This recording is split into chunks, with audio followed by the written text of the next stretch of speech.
In 2021, I finally got told that I had ADHD, and this answered a lot of questions I didn't even know that I had, but finding out was one of the best things that ever happened to me, and here's why. One of the reasons for the why, first of all, I'll point out, is that it's taken me 2 hours before recording this video to finally record it. Like, this is just one of the questions that's got answered from over the many years, but really is very, very difficult when you've got ADHD, and in particular when you don't know you have ADHD. And I used to punish myself when I didn't feel focused or things didn't get done and so on. But finding out really finally explained why I am the way I am. And for example, like I just said, it took me 2 hours to finally record this video, but I don't punish myself for it. I'm just like, okay, what do I need to do? Do I need to reset my environment or anything like these? And as an entrepreneur, this can be really, really frustrating,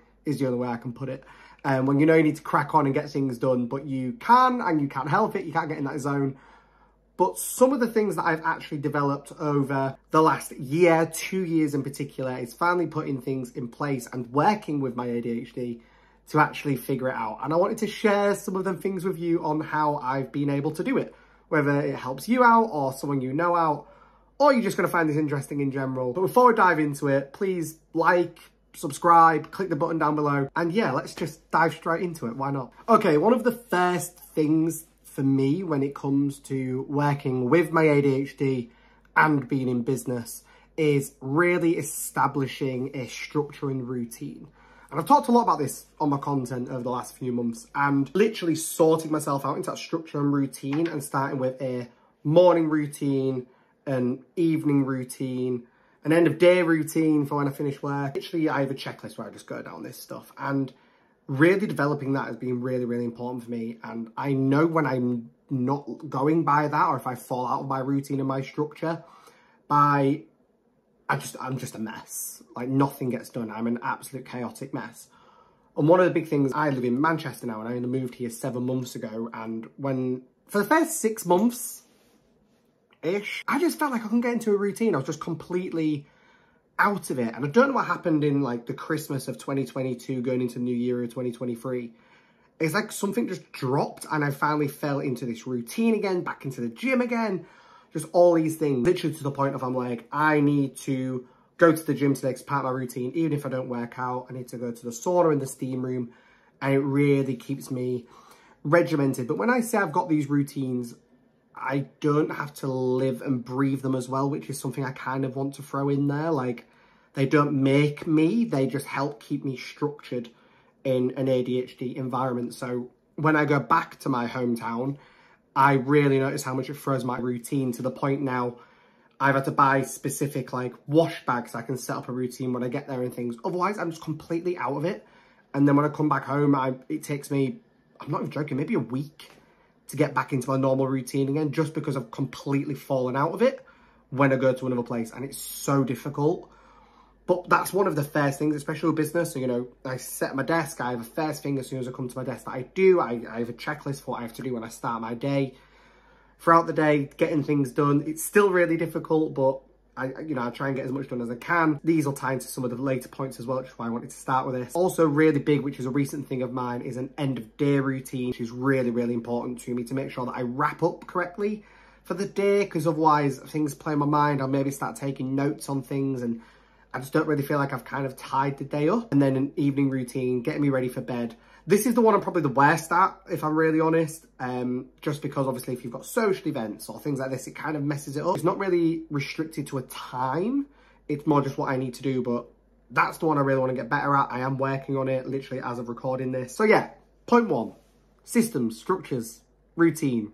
And I know it sounds like everyone might want that and need that, but when you've got ADHD in business, it's really, really important. Okay, so then number 2, which I've actually done another video kind of on this, so I'll put that up here somewhere or in the description. I also have found an array of tools and apps that help me manage my ADHD and my business as well. And I will tell you a couple of them, but I won't waffle on because, like I said, I've done a whole other video on this. Okay, so one of the apps, first of all, is for communication. I use Slack in business, and the reason why is because I get really overwhelmed with an array of notifications. So if I've got WhatsApps coming through, I've got texts, I've got messenger notifications, I've got all this coming through, emails as well, I can find the notifications really, really overwhelming. So the best thing I ever did was put all my clients onto Slack, or I work with all my clients on Slack.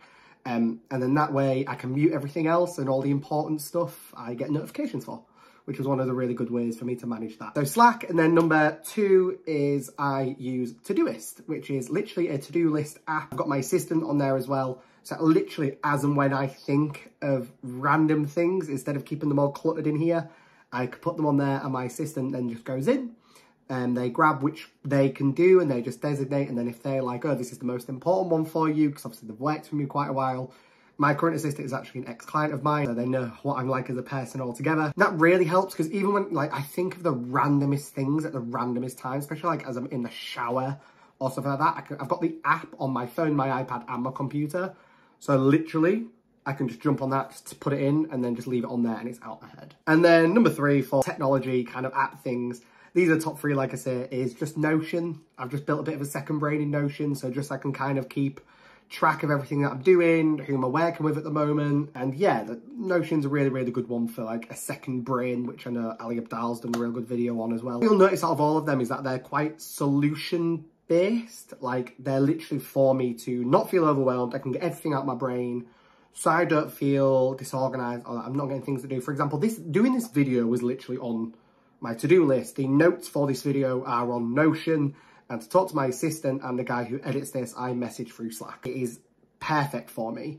But then that's why, like I said, I've done the other video. There's an array of tech solutions that just help when working with ADHD. There's loads more as well, but they're just the top 3 that really help me manage my ADHD. Because no matter what, I can just go to them. I can look where I'm up to. If I'm feeling a bit confused or a bit all over the place or anything like that, I can go see what's most important and how to track them. Number 3 is a difficult one, but basically it's take breaks and self-care. Like I said before, routines and things for me is a really big self-care element, because it makes sure that I can balance everything that I've been doing. I make sure that I have my little nightly rituals and my morning rituals, and self-care is a huge one of that. But also taking breaks is, I know there's hustle culture and you need to grind, and I'm in that year of my head down, you know, I'm focused on getting where I am over 12 months.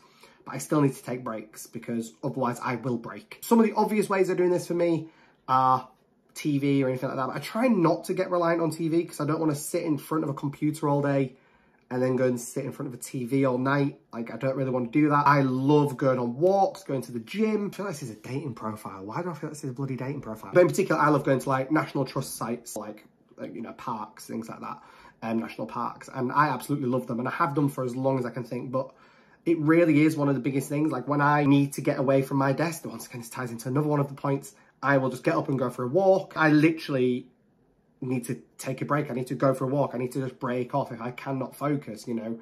I was saying actually earlier today when recording this about how I will walk around going, I need to make content, I need to make content, I need to make content, I need to make content. So even when I go on a break, I'll be saying that to myself as I'm even making a coffee, just so I can kind of stay focused, even though I've had to step away. Because the downside to this point is if I could take a break, I could quite literally take a break. That could be it. That could be the it for the day and crack on. But I really need to know that I need to step away. It massively benefits me. Number 4 is literally change my environment, which was what I was just touching on. One of the biggest things for me is I will try and get as much of my work done in a morning if I can, because then if I need to change my environment, to change my focus, to make sure I'm still locked in, I can throw my iPad in my bag. I've even bought a portable keyboard that permanently lives in my bag. I'm a bit of a backpack snob, by the way.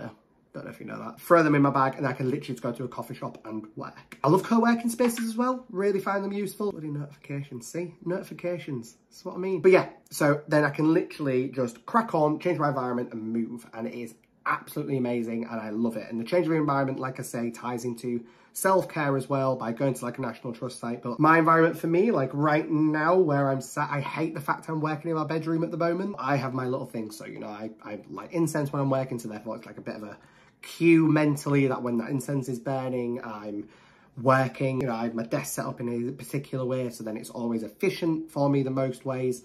And the same with my bag. When I go, it's always ready to go. It's my bag. There's chargers in there, there's cables in there, there's my keyboard in there. I'll maybe do a bit of a setup video one day, but it really is set for me to go to just change environment as soon as I need to, or to set my environment as much as I need to. And that also ties down to, once again, my routines and habits. It all ties together. You'll see that throughout this whole video. But yes, changing my environment or looking after my environment and setting my environment is point number 4. Number 5 is delegating tasks. And one of the main ones for this was getting an assistant. Like I say, I go on Todoist, put them on there, and she can just grab them. But in particular for myself, like making sure, even though I've got the never-ending to-do list, or if I'm working on a project, I just prioritize them. I rag system them. So, you know, like red, amber, green, what's the most important, and so on and so on. But this is a quick point. I'm not going to waffle on about this, but, you know, building the right team around you, the right network around you, everything like that is making sure that I can delegate the tasks efficiently and effectively. And therefore, it's not all left on me, and I can do it that way, which I do get in business. Depending on what stage you are in business, if you're watching this, you might go, oh, well, I can't afford someone to do that yet. I get that, which is why the software and the tech and the other things come in and really help with it. But as soon as you can delegate work to someone else, it really helps. And I'm really shocked that I don't have the element of, oh, but if I give it to someone else, I'm not in control. That doesn't faze me in the slightest. Actually, I really love the fact I can go, hi, there's all these things. What can you take from me? And they're like, oh yeah, there, that. And I'm like, oh, there's not that much for me to do, which is great. I can do the most important things like create content. But yes, there you go. Delegate tasks. It's one of the best ones. I love it. Next point is set achievable goals. I don't really like the word goals, if I'm honest. It's, you know, setting achievable aims or tasks or where you want to be, but really setting achievable ones. That's why I plan for the day ahead, and I make sure that I've got things that I can get done that day. Because if I'm trying to get 10 things done when actually it's only realistic to getting 3 of them done, that's not realistic. That's not achievable. Why am I doing that? Then I feel shit. Then I feel let down. Then I hyper-focus. Then I work till 10 o'clock at night when I've been working since 6 in the morning. Not healthy.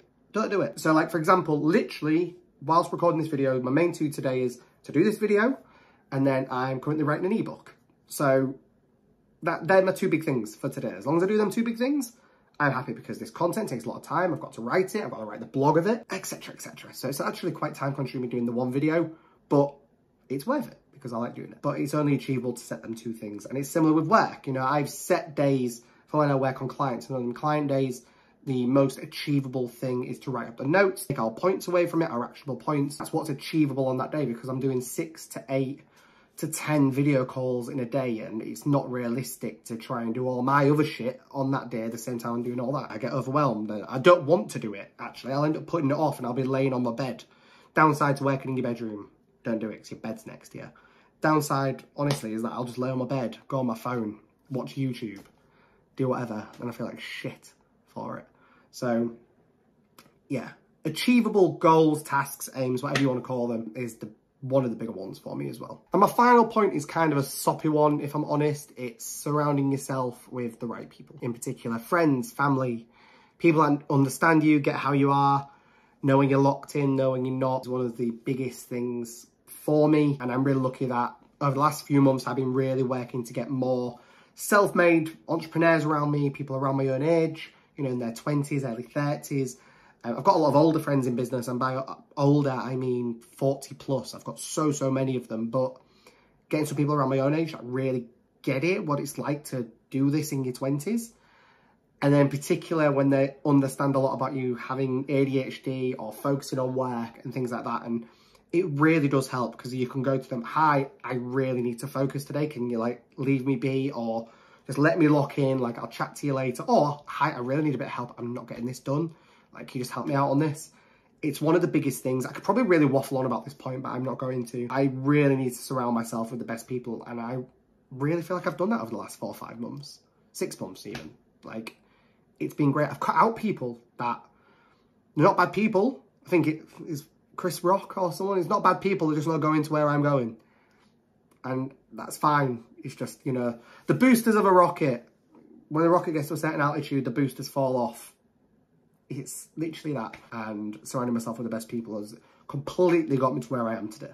So I guess the full point from this video is, first of all, these points work for me. They won't work for everyone. Also, they might work for you even if you don't have ADHD, but this is how I manage it as an entrepreneur. But it really has been 2 years of a whirlwind of finding out these things, And some of these things I naturally just did anyway, but I've really noticed it helps the ADHD and working alongside it. And it's been absolutely phenomenal on this journey so far, learning about it. It's been a hoot, is all I can say. It's been an absolute hoot, especially when you're like, I'm having such an ADHD day, and people are like, we can tell. We can tell. I'm like, yeah, cheers, guys. The point is just to find new things, figure out new things, try new ways of doing things. Like the to-do list one, for example, I've always had a to-do list, but this new bit of app and software was a very recent discovery. I've only been using it for about a month, and it's a game changer for me. Absolute game changer. But yeah, that's how I manage my ADHD as an entrepreneur. I hope you get something from that. Hopefully it'll help someone you know. If you know someone, please like, comment, subscribe, and click all my relevant links below. Jump on my newsletter. I'm going to plug that. All right, a weekly newsletter called Smell the Coffee, weekly-ish. All right, on a Sunday when I'm drinking coffee in a coffee shop. That's how I came up with the name. The newsletter really is an insight into my life and my brain. So if you want to know more about my ADHD escapades and everything else that I get up to, please jump on that as well. But other than that, thank you so much for watching, and I'll see you on the next video.